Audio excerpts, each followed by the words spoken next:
We now have the 572nd town in the U.S. to try and outlaw wearing sagging pants.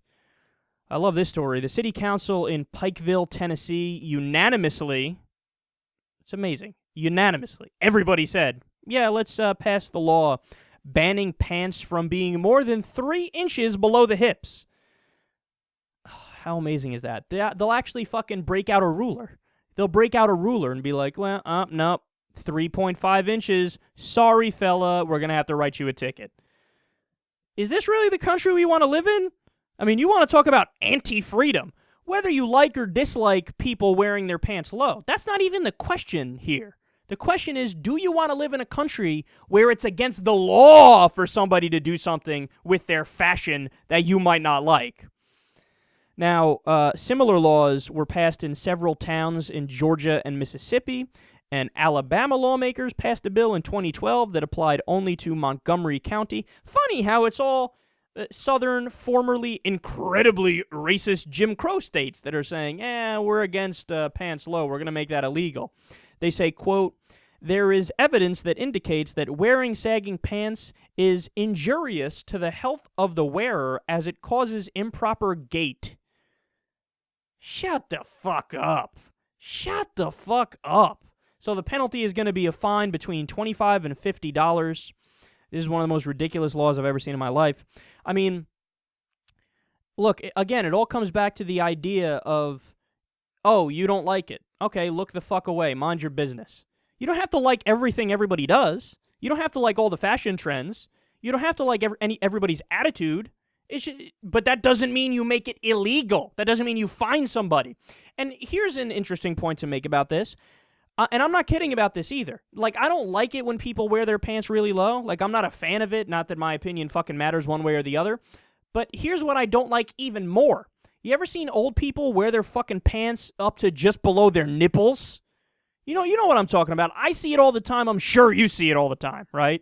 Wearing absurdly high pants to the point where you could see the outline of their tiny dicks in the crotch area. Okay, I see it all the fucking time. It's the old person thing to do. So apparently there's a spectrum here. If you're younger, you wear the pants lower. If you're older, you wear the pants higher. If you're, middle-aged or 20s or whatever, you're usually wearing your pants somewhere in the acceptable spectrum area, okay? But hey, I don't like the high pants. Let's ban that. Let's ban that. I don't like it.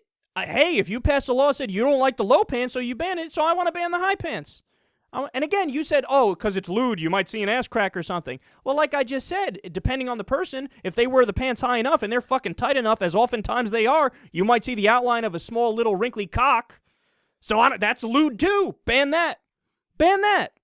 Oh, but you're not going to do that, are you? Oh, gee, I wonder why you're not going to do it. Could it be because most of the people that are wearing their pants super fucking ridiculously high, those are old white people usually? Okay? Could it be that? Is that the reason why? And the people who are mostly wearing the pants lower, it's either African Americans or young white men?